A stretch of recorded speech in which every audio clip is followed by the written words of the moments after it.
Bueno, entonces empezamos hoy, sábado 1 de julio de 2023, a estudiar la segunda parte del anexo de la lección del trimestre del trimestre pasado, que lo titulamos La verdad echada por tierra. Y la segunda parte, vamos a ver cuál fue el verdadero anuncio y el cumplimiento de la profecía.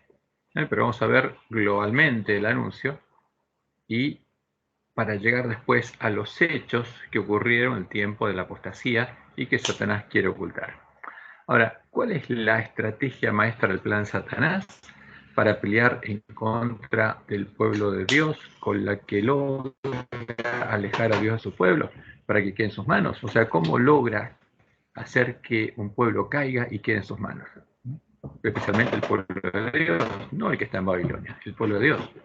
Satanás sabe que Dios respeta el libre albedrío y va a respetar las decisiones conscientes de sus hijos, como lo hizo con Adán, cuando él comió conscientemente el fruto del árbol de la vida. Por eso, primero Satanás buscaría hacer caer al pueblo de Dios en la idolatría,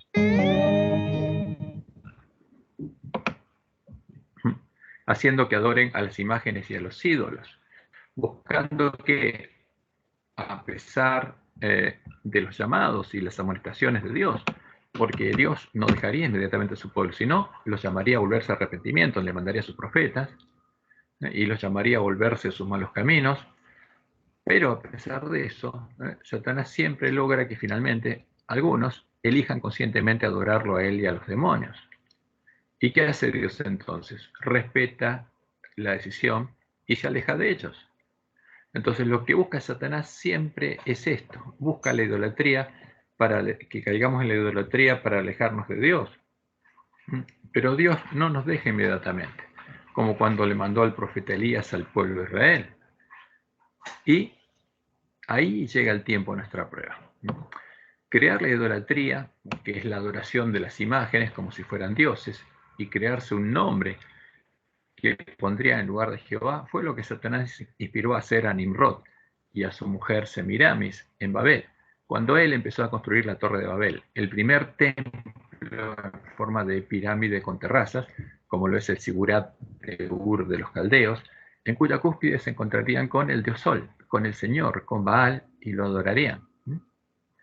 Es allí donde fue creada la primera Trinidad, o sea, la primera abominación de la Gran Babilonia en la tierra fue este primer conjunto de dioses, la primera Trinidad, que era conformada por el dios Sol, en el que se habría transformado Nimrod después de su muerte, porque esa es la tradición babilónica. Nimrod se transformó en el dios Sol.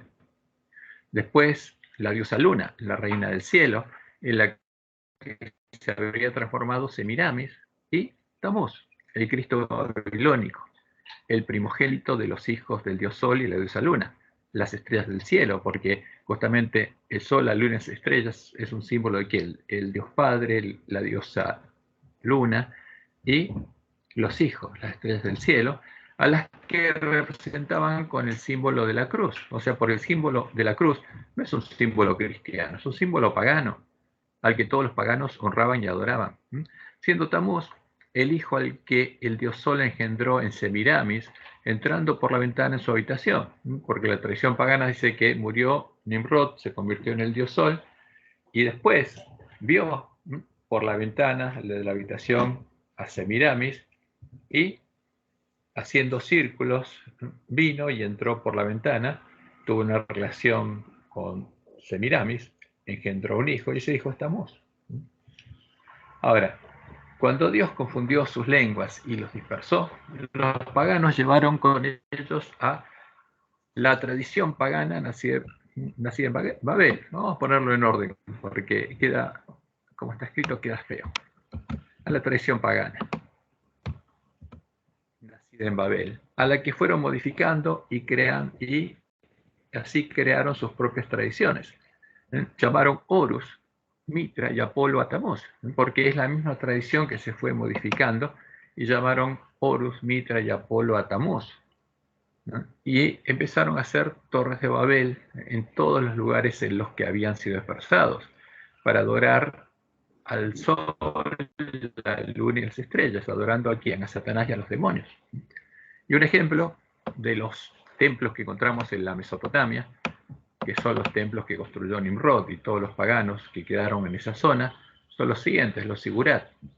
El templo de la ciudad de Ur, donde vivía Abraham, quizás el más grandioso, fue construido en honor a la diosa Nanar, símbolo lunar, porque así llamaban ahora a Semiramis. Si bien hoy se conserva solo una parte del monumento, se sabe que originalmente contaba con una base de 62 metros por 43 metros, alcanzando una altura desconocida, aunque superior a los 15 metros que hoy se mantienen. Se componía de ¿qué? De varias terrazas superpuestas, con el templo propiamente dicho en la cúspide. Entonces, ¿qué hacía? Una montaña, y en la cúspide de la torre estaba el templo. La mayoría de los historiadores sostienen que el Sigurat era concebido como una especie de puente entre el cielo y la tierra, como Dios dijo que querían que la torre llegue hasta el cielo, pues simbólicamente en la cúspide de esa pirámide o torre, ahí se encontrarían en el cielo. Un punto físico por el cual los mesopotámicos creían que se manifestaban las voluntades de los dioses. Su estructura piramidal también podría haber evocado la montaña primordial que formaba parte de los mitos de la creación sumeria. Y aquí tenemos las imágenes de estos templos. En la primera línea tenemos el Sigurat de Ur, y que tiene unos 4.100 años de antigüedad. Entonces, ¿qué pasa ahí? Ahí arriba, como está la figura a la derecha, había varias terrazas y finalmente ahí arriba, a la cúspide, estaba el templo o la capilla donde los sacerdotes se encontraban con los dioses y los dioses les comunicaban su voluntad. Y ese mismo templo, ese mismo modelo de templo, vemos que está repartido en todo el mundo y no es casualidad, ¿no? Ahí tenemos en Saqqara una pirámide aterrazada, tenemos en los países orientales el mismo tipo de pirámides, exactamente el mismo. ¿Y es casualidad eso? No. Y también en América tenemos pirámides. Perdón. Y el modelo es el mismo. Como tenemos la pirámide del Sol en Teotihuacán, en México, la pirámide de la Luna, porque adoran lo mismo, al Sol, la Luna y las estrellas, la pirámide de Kukulcán en Chichén Itzá, en México, y son todos iguales a los Sigurat. Y eso nos confirma justamente la historia bíblica, que Dios dispersó a los que estaban construyendo esta torre. Y lo interesante, que arriba de estas pirámides, como hacen en la pirámide de Kukulcán, se adora ¿a quién? A la serpiente. Sobre todos estos montes altos, como lo hicieron los mayas, los aztecas y los egipcios, se adoraba y se adora al mismo Dios, a el amo, el Señor, a Baal, a Lucifer, como lo dicen justamente los mayas, a Kukulcán, la serpiente emplumada. O sea, ¿por qué ellos sabían que la serpiente tenía alas? Fíjense, estos nombres que quedaron en medio de estos pueblos fueron dispersados, confirman la historia bíblica. Y por supuesto, en las pirámides egipcias vienen de ahí. Y lo interesante es que ellos en la punta, ¿por qué es interesante esto de la pirámide egipcia? ¿Por qué? En la punta tenían lo que ellos llamaban el piramidión, que simbolizaba al dios Sol, al dios Ra. Y este es el símbolo que usó la Triple Alianza Religiosa para edificar el templo de la paz y la unidad entre las religiones, diciendo que adora al mismo Dios. ¿A quién? Al Sol. El piramidión o piramidón es la pieza pétrea de forma piramidal que se situaba en la parte más alta de los obeliscos y pirámides o cúspides. Simbolizaba el lugar donde se posaba el dios solar Ra o Amon-Ra en la cúspide del monumento como punto de unión entre el cielo y la tierra. Porque eso era la Torre de Babel y son estas pirámides. Y cuando Jehová llamó a Abraham a salir de Ur de los Caldeos para ir a la tierra que él le daría, su familia también había caído en la idolatría. Y cuando Dios tuvo que sacar a su pueblo de la esclavitud de Egipto, ellos también habían sido contaminados por la idolatría. Como también estaba contaminada la tierra de Canaán, la tierra prometida por la maldad de los amorreos, que había llegado al colmo. Y fíjense lo que Josué le dijo al pueblo, lo tenemos que registrado en Josué 24, del 1 al 5. Reunió Josué a todas las tribus de Israel en Siquem y llamó a los ancianos de Israel, sus príncipes, sus jueces y sus oficiales, y se presentaron delante de Dios. Y dijo Josué a todo el pueblo: Así dice Jehová, Dios de Israel: Vuestros padres habitaron antiguamente al otro lado del río, esto es Taré, padre de Abraham y Nacor, y servían a dioses extraños. O sea, ¿cómo que eran? Eran idólatras. Vivían en Ur de los Caldeos y servían ¿a quién? A los dioses de los caldeos.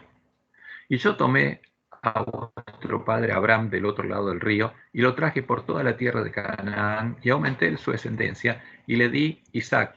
A Isaac di Jacob y Esaú, y a Esaú di el monte Seir para que lo poseyese. Pero Jacob y sus hijos descendieron a Egipto.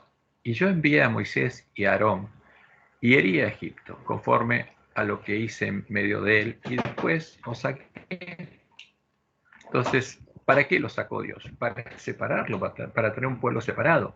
¿Cómo separar el pueblo anticristo? Un pueblo que llegara a conocerlo. Ahora, ¿y qué le dijo Dios antes de entrar a Canaán? Como leemos en Deuteronomio 12, del 2 al 5. Porque Canaán estaba lleno de ¿qué? De idolatría. Destruiréis enteramente todos los lugares donde las naciones que vosotros heredaréis sirvieron a sus dioses, sobre los montes altos y sobre los collados, y debajo de todo árbol frondoso. Derribaréis sus altares y quebraréis sus estatuas, y sus imágenes de acera consumiréis con fuego. ¿Quién era Acera? La reina del cielo. La tradición cananea adoraba a Semíramis llamándola Acera. En Babilonia la llamaban Ishtar. Y destruiréis las esculturas de sus dioses y raeréis su nombre de aquel lugar. No haréis así a Jehová vuestro Dios, sino que el lugar que Jehová vuestro Dios escogiere de entre todas vuestras tribus para poner allí su nombre para su habitación, ese buscaréis y allá iréis. O sea, Dios no se lo puede adorar en un templo pagano, ni se pueden usar las imágenes paganas para cristianizarlas. Y eso es lo que hizo Roma.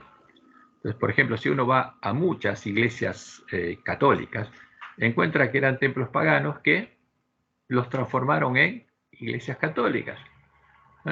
Y hay algunos que son famosos, por ejemplo,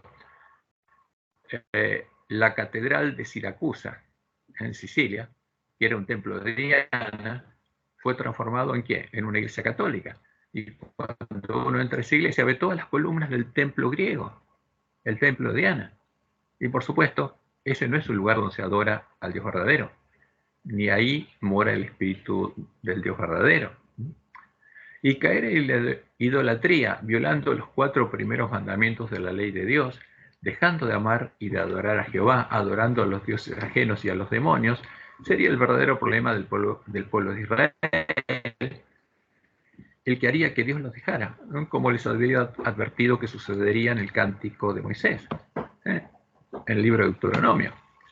¿Qué leemos en Deuteronomio 6, 4 al 5? Oye Israel, Jehová nuestro Dios, Jehová, uno es. Llamarás a Jehová tu Dios de todo tu corazón y de toda tu alma y con todas tus fuerzas. Y en Éxodo 20, 1 al 3, leemos: Y habló Dios todas estas palabras diciendo: Yo soy Jehová tu Dios, que te saqué de la tierra de Egipto, de casa de servidumbre. No tendrás dioses ajenos delante de mí. Pero ¿qué pasaría? Sabía lo que pasaría. Y por eso, en el pacto que hizo con Israel, anunció lo que pasaría y anunció lo que él haría cuando eso pasara. Y Jehová dijo a Moisés: He aquí, tú vas a dormir con tus padres, y este pueblo se levantará y fornicará tras los dioses ajenos de la tierra donde va, para estar en medio de ella, y me dejará, e invalidará mi pacto que he concertado con él, y se encenderá mi furor contra él en aquel día. ¿Y qué iba a hacer Dios?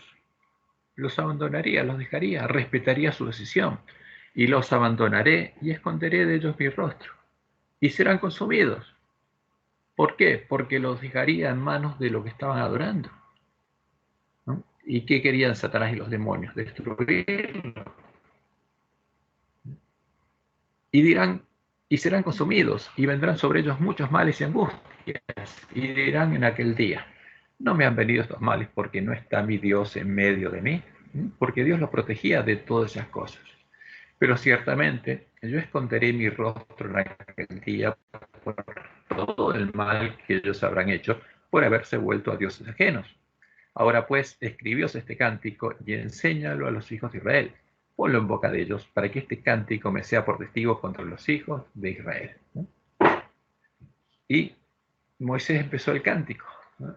De este modo, porque el nombre de Jehová proclamaré, engrandeced a nuestro Dios, Él es la roca, cuya obra es perfecta, porque todos sus caminos son rectitud, Dios de verdad y sin ninguna iniquidad en Él, es justo y recto. Y esto es importante, porque esto es todo lo contrario a lo que están enseñando nuestros teólogos. Si uno lee bien el libro de la Trinidad, van a ver, se van a dar cuenta que están enseñando la doctrina que creó el príncipe de este mundo, la ciencia del príncipe de este mundo. La corrupción no es suya, de sus hijos es la mancha, generación torcida y perversa. Así pagáis a Jehová, pueblo loco e ignorante. No es Él tu Padre que te creó, Él te hizo y te estableció. ¿Y qué pasaría?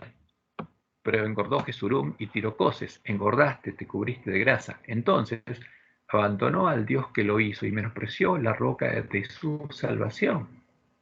Le despertaron a celos con los dioses ajenos, lo provocaron a ira con abominaciones. ¿Sacrificaron a quién? A los demonios y no a Dios.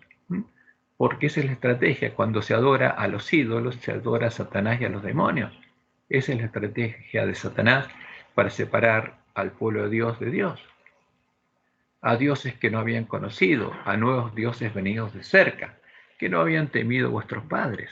De la roca que te creó te olvidaste, te has olvidado de Dios tu creador. Y lo vio Jehová, y se encendió en ira por el menosprecio de sus hijos y de sus hijas, y dijo, esconderé de ellos mi rostro, veré cuál será su fin, porque son una generación perversa, hijos infieles.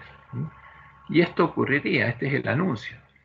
Pero Dios lo anunció para que su pueblo tuviera en cuenta esto y guardara las palabras de la ley, para que él pudiera bendecirlo, porque había puesto delante de ellos la bendición y la maldición.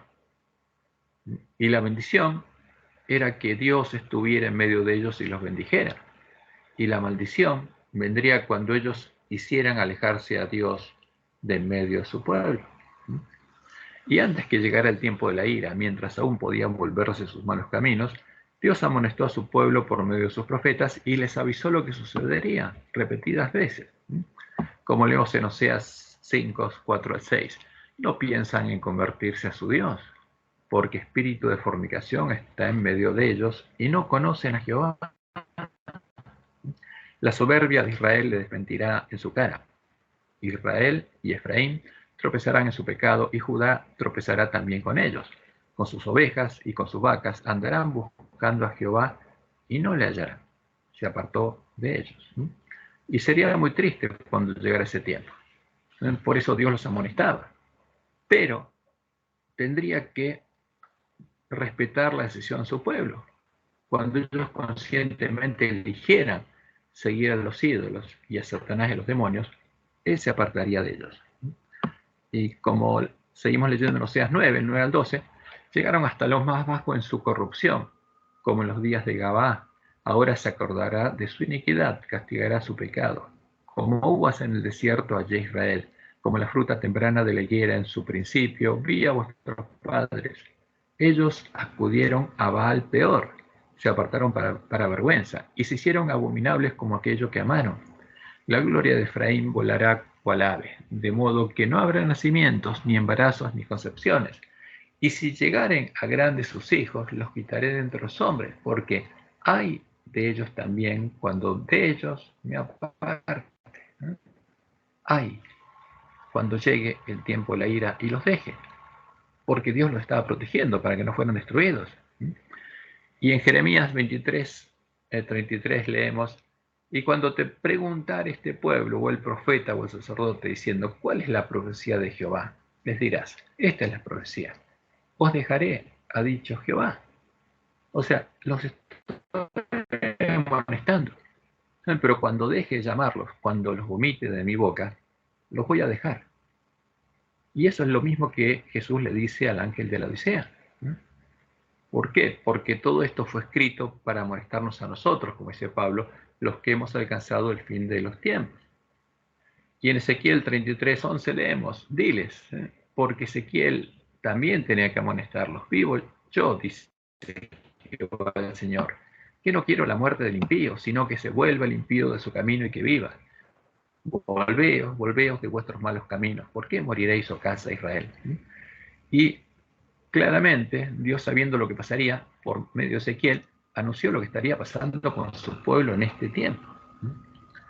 Y cuando llegó el tiempo de la ira para Israel, y Dios actuó con ira, porque sus hijos lo habían provocado celos, adulterando y adorando a los demonios, al adorar a dioses ajenos, yéndose detrás de ellos, Dios dejó de llamarlos al arrepentimiento y se alejó de ellos, escondió de ellos su rostro.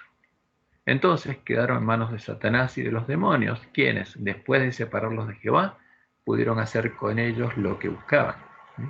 La profecía de la maldición de la ley se cumplió primero con Israel, cuando en el año 723 a.C. llegó el tiempo de la ira y Asiria invadió el reino de Israel. En el año 722 a.C. se produjo la caída de Samaria. Y en el año 721 a.C. Asiria llevó a otras tierras al pueblo del reino del norte, de las cuales nos volvió. Dispersó a las 10 tribus de Israel. Y allá siguió este pueblo adorando al palo de la piedra, como Dios había dicho. Deuteronomio 28, 36, 58 y 64. Jehová te llevará a ti y al rey que hubieres puesto sobre ti, a nación que no conociste, ni tú ni tus padres. Y allá servirás a dioses ajenos, al palo y a la piedra. Si no cuidares de poner por obra todas las palabras de esta ley que están escritas en este libro, temiendo este nombre glorioso y temible, Jehová tu Dios. Si se apartaban de Jehová, Dios se iba a apartar de ellos. Y Jehová te esparcirá por todos los del otro, y allí servirás a dioses ajenos que no conociste tú ni tus padres, al leño y a la piedra. Y es más, en Deuteronomio 29 está esta profecía. Más aún, todas las naciones dirán, ¿por qué hizo esto Jehová a esta tierra? ¿Qué significa el ardor de esta gran ira? Y responderá, por cuanto dejaron el pacto de Jehová, el Dios de sus padres, que él concertó con ellos cuando los sacó de la tierra de Egipto, y fueron y sirvieron a dioses ajenos y se inclinaron a ellos, dioses que no conocían y que ninguna cosa les habían dado. Por tanto, se encendió la ira de Jehová contra esta tierra para traer sobre ella todas las maldiciones escritas en este libro, y Jehová los desarraigó de su tierra con ira, con furor y con grande indignación, y los arrojó a otra tierra como hoy se ve. Y eso se cumplió. En el 723, por eso las cabezas del dragón representan a las bestias que perseguirían y podrían asolar a su pueblo cuando Dios permitiera que soplaran vientos. Con su cola el dragón arrastró la tercera parte de las estrellas del cielo, porque en el cielo nació una nueva religión, la adoración del dragón, y nació la mujer del dragón. Y él trajo a la tierra a su mujer, a su religión, a la mujer que lo adora, junto a los ángeles caídos, y esta mujer acá tendría hijas.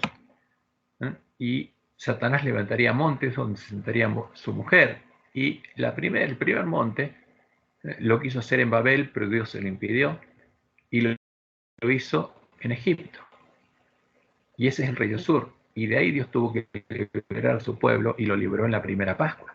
Y después ese pueblo estuvo protegido por Dios y no hubieron vientos. ¿Hasta qué? Hasta que llegó el tiempo de la ira en el 723 a.C.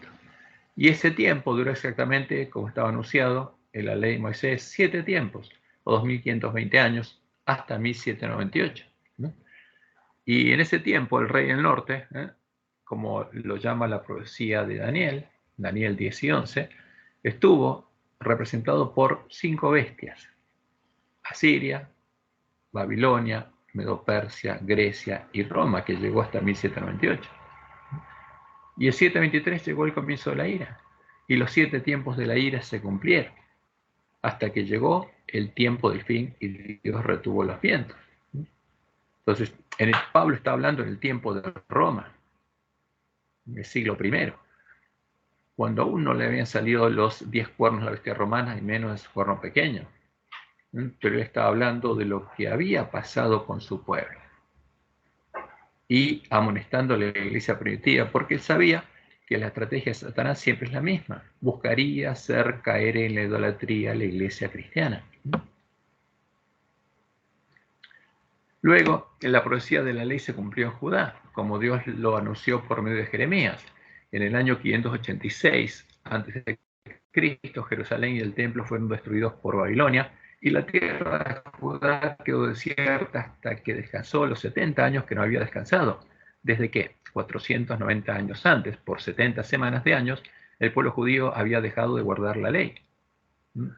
70 veces 7 no habían respetado el descanso de la tierra, y 70 veces 7 Dios había tenido misericordia de ellos y los había seguido llamando, hasta que llegó el tiempo de la ira, como lo anunció también en la ley de Moisés: asolaré también la tierra y se pasmarán por ello vuestros enemigos que en ella moren. Dios está anunciando que después de dispersar las tribus del norte, en las tierras de ellos morarían los enemigos.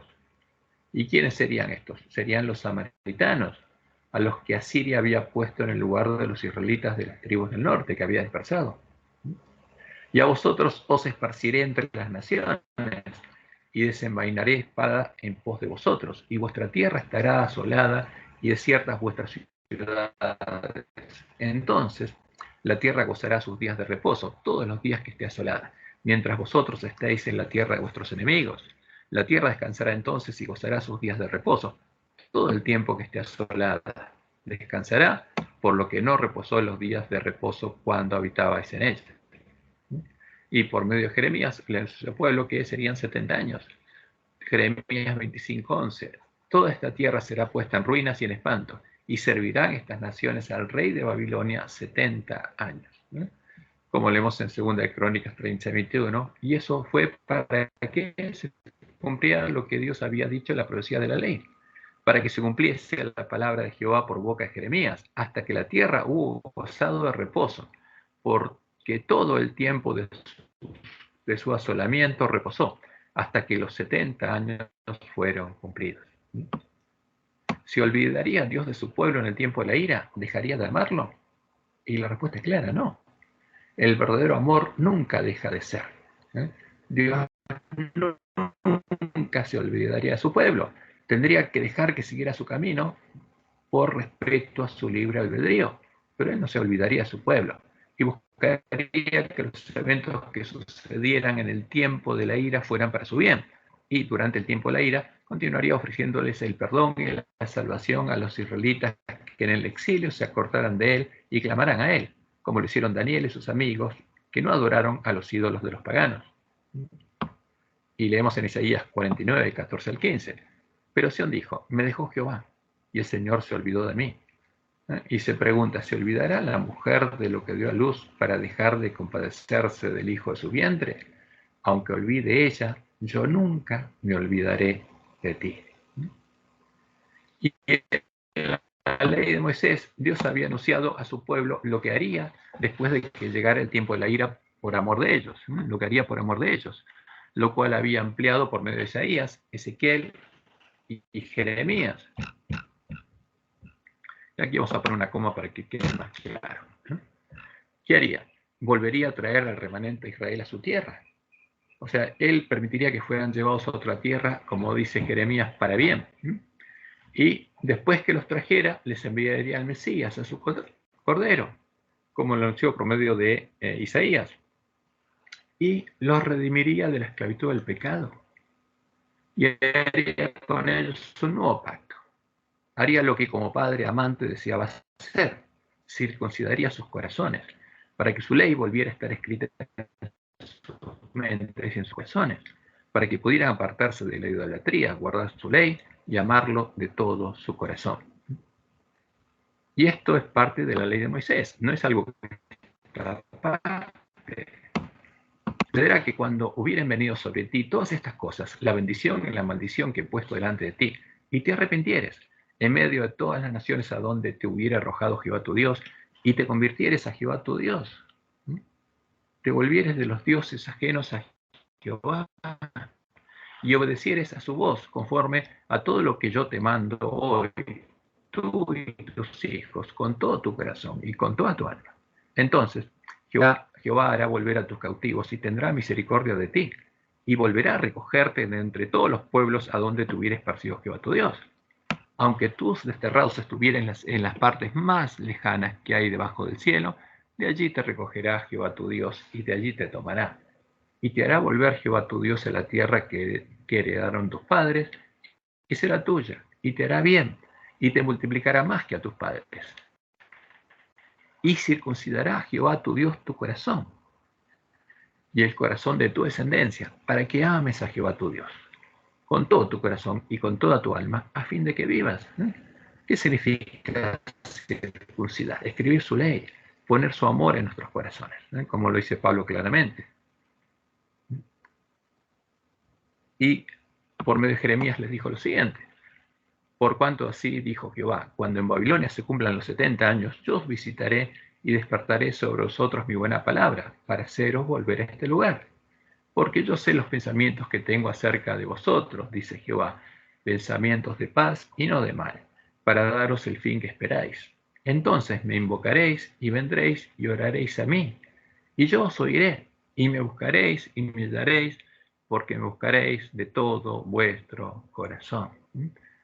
Y estas palabras se cumplieron en quienes, en los que volvieron a su tierra y reedificaron los lugares asolados, lo cual es un tipo para nosotros, porque esa es nuestra misión.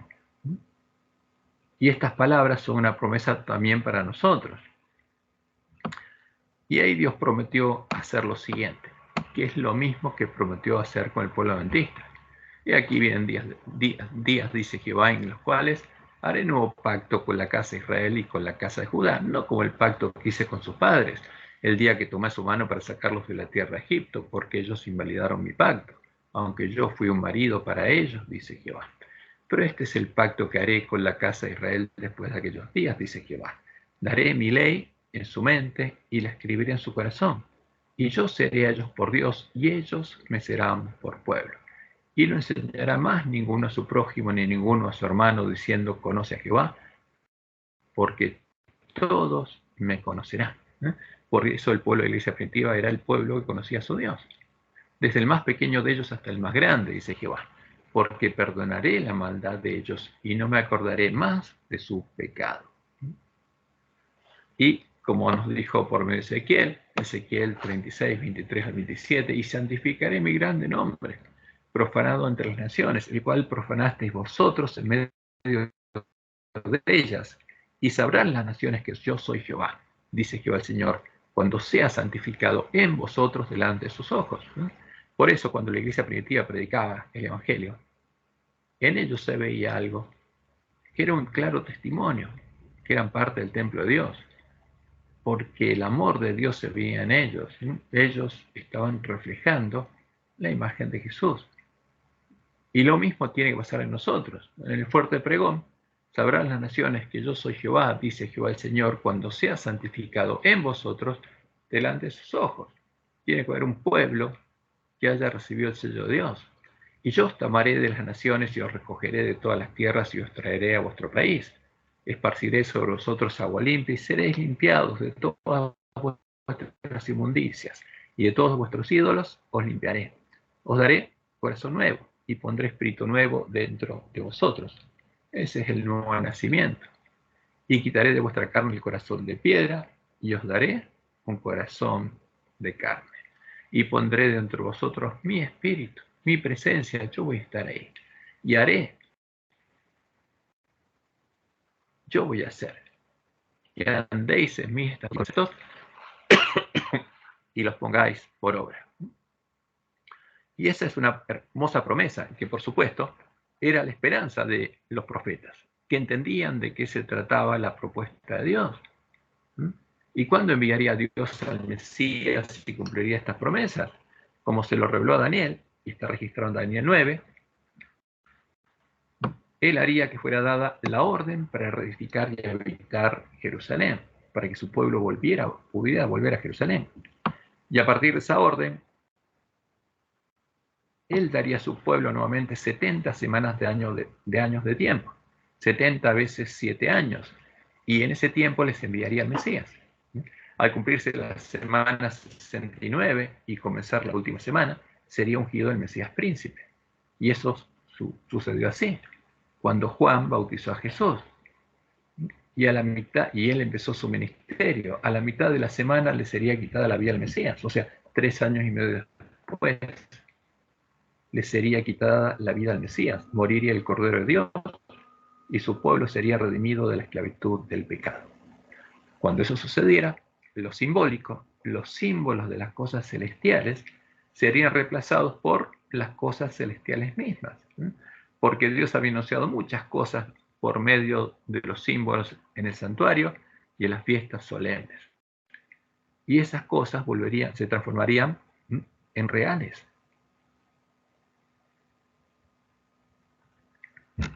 La presencia de Jehová, el Espíritu de Jehová, habría dejado desierto el templo de Jerusalén. Se rasgó el velo y Dios se retiró.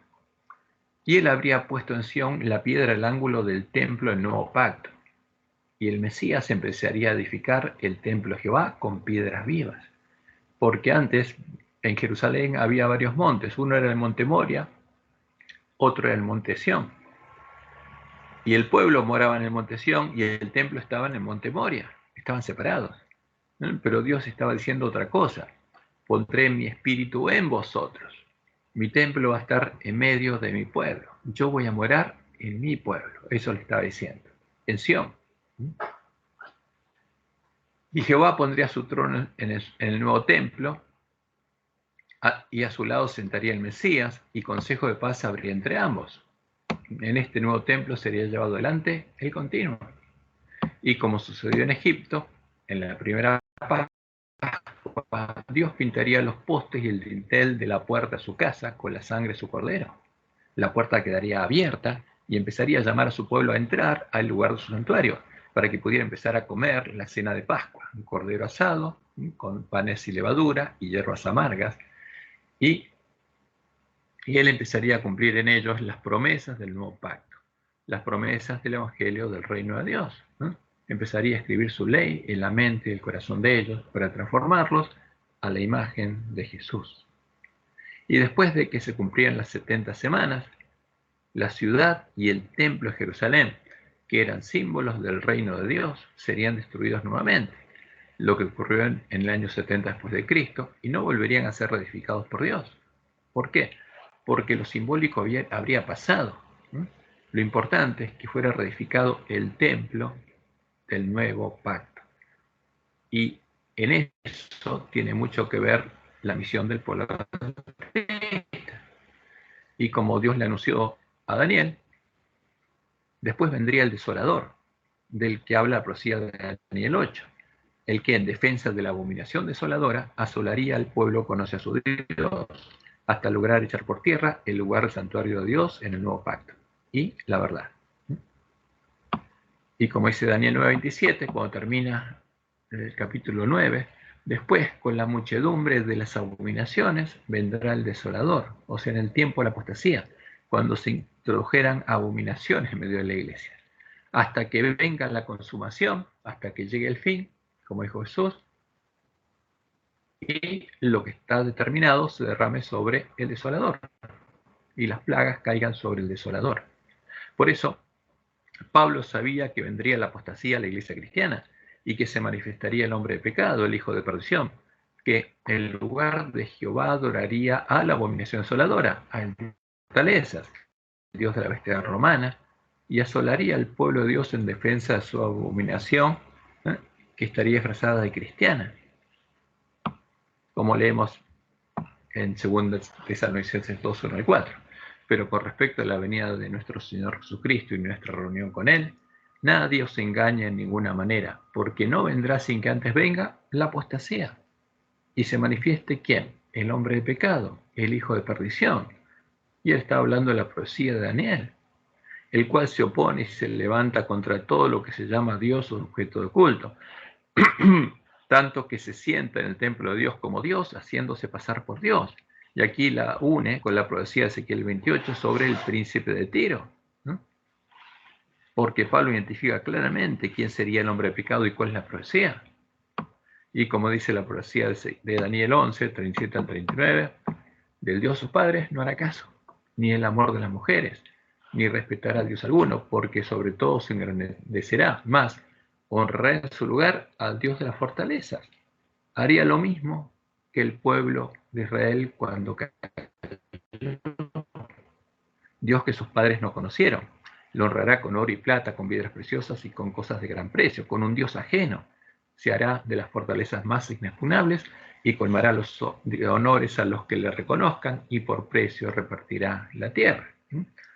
Y cuando los apóstatas de la iglesia primitiva hicieron esto conscientemente, Dios los dejó. Y fueron hechos habitación de demonios y Satanás los guió. Y llegaron a conocer las profundidades de Satanás. Y sabiendo lo que había sucedido con su pueblo, lo que sucedería al pueblo de Jerusalén, ¿eh?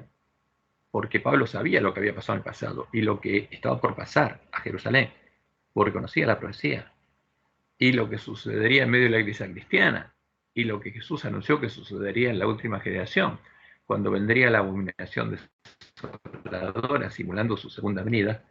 Pablo nos amonesta a que a huir de la idolatría, porque eso es lo que Satanás siempre buscaría para hacernos caer. La amonestación es a huir de la idolatría. Y Pablo sabía que habría un anticristo, un falso Jesús. Por eso le dice a los hermanos de Corinto, porque no quiero, hermanos, que ignoréis que nuestros padres todos estuvieron bajo la nube, y todos comieron el mismo alimento espiritual, y todos bebieron la misma bebida espiritual, porque bebían de la roca espiritual que los seguía, y la roca era Cristo. ¿Quién era la roca? Jehová. ¿Y quién es Cristo? Es Jehová. Le está diciendo a los justamente cristianos que se adoran a un Jesús que no es Jehová, cayeron en la idolatría. Por eso dice después en la carta a Timoteo que hay un solo Dios y un solo mediador entre Dios y los hombres, Jesucristo hombre, no otro Dios, un hombre. Ahora, ¿quién es este hombre? Es el misterio de la piedad, es el Dios fuerte, el Padre eterno, es el único Dios verdadero hecho hombre, es Jehová hecho hombre. Por eso les dice, si ustedes adoran a otro Jesús que no es Jehová, que no es la roca, cayeron en la idolatría, ¿no? Y estas cosas, lo que les pasó a Israel, les acontecieron como ejemplo y están escritas para molestarnos a nosotros, a quienes han alcanzado los fines de los siglos. Por tanto, amados míos, huid de la idolatría. Y esto tiene que oírlo el ángel de la Odisea, porque se cree rico y no sabe qué está pasando, porque no conoce la profecía, está sin profecía. Entonces, si llegamos a adorar a un Jesús, a un Cristo que no es la roca, que no es Jehová, que no es nuestro Dios y Padre, es nuestro Creador, caímos en la idolatría y estamos comiendo y bebiendo de la mesa de los demonios, la mesa de los borrachos, como dice Pablo. Porque sigue siendo así. ¿Qué digo pues? ¿Que el ídolo es algo o que sea algo lo que se sacrifica a los ídolos? Antes digo que lo que los gentiles sacrifican, a los demonios lo sacrifican y no a Dios. Lo que hace Babilonia es adorar a quién? A Satanás y a los demonios. Y no quiero que vosotros os hagáis partícipes con los demonios. No podéis beber la copa del Señor y la copa de los demonios. No podéis participar de la mesa del Señor y la mesa de los demonios. Y después, cuando le mostró a Juan lo que sucedería en el tiempo de las 7 iglesias, Jesús fue claro. Habría alguien que haría la obra de Balaam y con cosas sacrificadas a los ídolos, a los demonios, crearía la doctrina de Jezabel. Y después Jezabel enseñaría esa doctrina a quien, al pueblo de Dios, y lo llevaría a fornicar y a adorar a los demonios y a conocer las profundidades de Satanás. Ahora, ¿se cumplieron las palabras de estas profecías? Sí, se cumplieron y podemos ver claramente su cumplimiento en la historia. Podemos ver que los que adoraban a las abominaciones definidas algo a la abominación definida en la doctrina de Jezabel, llegaron a conocer las profundidades de Satanás y a reflejar su carácter, a ser sus hijos. Y como Jesús dijo, asesinaron a sus hermanos pensando que servían a Dios, que daban servicio a Dios, pero no conocían al Padre ni al verdadero Jesús. Estaban adorando un ídolo. Y vamos a ver algo importante, el anuncio de la idolatría en el pueblo adventista. Porque como al pueblo de Israel se lo anunció también a nosotros y usó justamente un paralelo muy claro. ¿Por qué? Porque el mismo cántico que le anunció a Israel que caería en la idolatría, en el mismo cántico le anuncia al pueblo de la iglesia remanente que también habría caído en la idolatría. ¿Qué otra cosa anunció Dios? Anunció que Satanás buscaría repetir su exitosa estrategia con el pueblo de la iglesia remanente. Buscaría hacerlo caer en la idolatría, engañándolos, y lo lograría. Cuando las vírgenes se durmieran, Satanás y su mujer enviarían a nosotros lobos vestidos de ovejas para que sembraran la semilla de la cizaña en el campo del Padre de Familia, en nuestros corazones, y pusieran delante de nosotros al Jesús, que es la puerta ancha y el camino espacioso que lleva a la perdición, que pusieran delante nuestro a la abominación desoladora. De ese modo, nos darían a beber del vino del furor de la fornicación de la gran Babilonia, y por esa causa, Babilonia habría caído y toda la tierra se habría maravillado. ¿En quién? ¿En pos de quién? Del dragón y de la bestia, estaría adorando al dragón. Pero eso lo haría mientras las vírgenes durmieran y estarían engañadas. No sería una decisión consciente, por eso Dios no dejaría al pueblo adventista. Ahora, ¿qué camino seguirían? Dios lo anunció claramente. En primer lugar, harían que el pueblo de la iglesia remanente adore a la imagen del celo, a Baal, al dios de Jezabel, confundiéndolo con Jehová, con la roca, para provocar a celos a Jehová, para hacerlo actuar con ira y alejarse de su santuario. Como leemos en Ezequiel 8, 5 y 6. Y me dijo, hijo de hombre, alza ahora tus ojos hacia el norte, el lado del norte. Y alcé mis ojos hacia el norte, y aquí al norte, junto a la puerta del altar, aquella imagen del celo en la entrada. ¿No? ¿Cuál es la primera abominación? Introducir la imagen de Baal en medio del pueblo de Dios. Me dijo entonces, hijo de hombre, ¿no ves lo que estos hacen, las grandes abominaciones que la casa de Israel hace aquí para alejarme de mi santuario, ¿no? Para provocarme a ira? Pero vuélvete aún y verás abominaciones mayores. ¿Cuál es la imagen de celo? Es la doctrina de la Trinidad, es el Dios de la Trinidad, es el Dios de Jezabel, es el Dios de la Iglesia Católica, ¿no? Al que Elena White identificó claramente como el alfa de las herejías mortíferas sobre la presencia y la personalidad de Dios. La identificó como la doctrina que Jezabel enseñaba en Tiatira.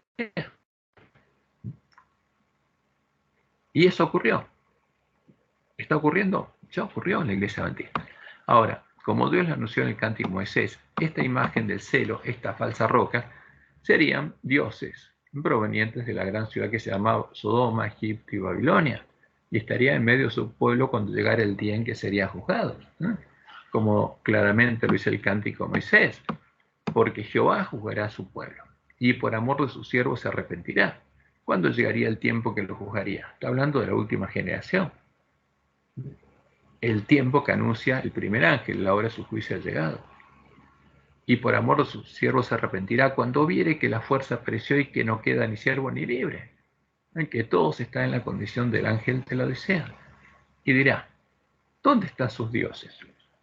La roca en que se refugiaban, que comían la grosura de sus sacrificios y bebían el vino de sus libaciones. Levántense, que os ayuden y os defiendan. Este es el mensaje de Elías. Si Baal es Dios, servidle. ¿Y qué dice Jehová? Nos dice que unjamos con nuestros ojos con colirio y veamos, ved ahora que yo soy una persona singular, una sola persona, y no hay dioses conmigo. No soy parte de una trinidad, no soy parte de una triada de dioses. Yo hago morir y yo hago vivir, yo hiero y yo sano, y no hay quien pueda librar de mi mano. ¿Y se cumplió esta profecía? Sí. ¿Está la imagen del celo en medio de la iglesia adventista? Claro que sí. Luego, para ser entrar a su pueblo por la puerta ancha, la sinagoga de Satanás, harían que los varones ancianos hicieran imágenes de estos dioses en sus mentes, en sus cámaras secretas, las adoraran y les oraran, les ofrecieran incienso. Como dice en Ezequiel 8, del 7 al 13, donde a Ezequiel Dios le dice en el atrio donde están los varones ancianos, le muestra una pared, pero en el atrio no hay paredes, pero simbólicamente le muestra una pared con un agujero y dice cava, y después encuentra una puerta. Pero ¿cómo se entra ahí? Y Dios le permite entrar y ver lo que hay en las habitaciones secretas, en las mentes de estos hombres. Entra y ve las abominaciones, malvadas abominaciones que estos hacen allí. Y que vio a todos los ídolos de la casa de Israel que estaban pintados en la pared por todo alrededor en esta cámara secreta, en las mentes de ellos. ¿Y qué hacían ellos? Cada uno con su incensario, estaban adorándolos y le estaban orando y subió una nube espesa de incienso. Y me dijo, hijo de hombre, ¿has visto las cosas que los ancianos de la casa de Israel hacen en tinieblas, cada uno en sus cámaras pintadas de imágenes? Porque dicen ellos, no nos ve Jehová, Jehová ha abandonado a la tierra. Me dijo pues, después, vuélvete aún, verás abominaciones mayores que hacen estos, ¿no? Porque esto es lo que buscarían los lobos vestidos de oveja que quisieran que nuestros ministros. ¿Para qué? Para poder seducirlos, para que Satanás y los demonios los pudieran seducir, para hacerlos entrar por las puertas anchas. Y como resultado, en el siguiente paso, llevarían a los varones ancianos a fornicar con mujeres, a unirse a ellas ecuménicamente, como el pueblo de Israel en Sittim, y a echar junto a ellas a Tamuz, al Cristo babilónico, al que Roma endecha en la cuaresma, los 40 días que hay entre el miércoles de ceniza, el día en que muere Tamuz, y el domingo de resurrección, el día en que su madre, Semiramis, le habría devuelto la vida. Ezequiel 8, 14 y 15. Y me llevó a la entrada de la puerta de la casa de Jehová que está al norte, y aquí mujeres que estaban allí sentadas endechando a Tamuz, adorando a Tamuz. O sea, no solamente una iglesia, varias iglesias, porque una mujer en la profecía es una religión. Estarían los varones ancianos con las otras mujeres endechando a Tamuz, adorando a Satanás y a los demonios. Luego me dijo, ¿no ves, hijo de hombre? Vuélvete aún, verás abominaciones mayores que estas. Ahora, ¿quién es el Dios Hijo al que adoran los paganos? ¿Quién es Tamuz, Horus, Mitra o Apolo?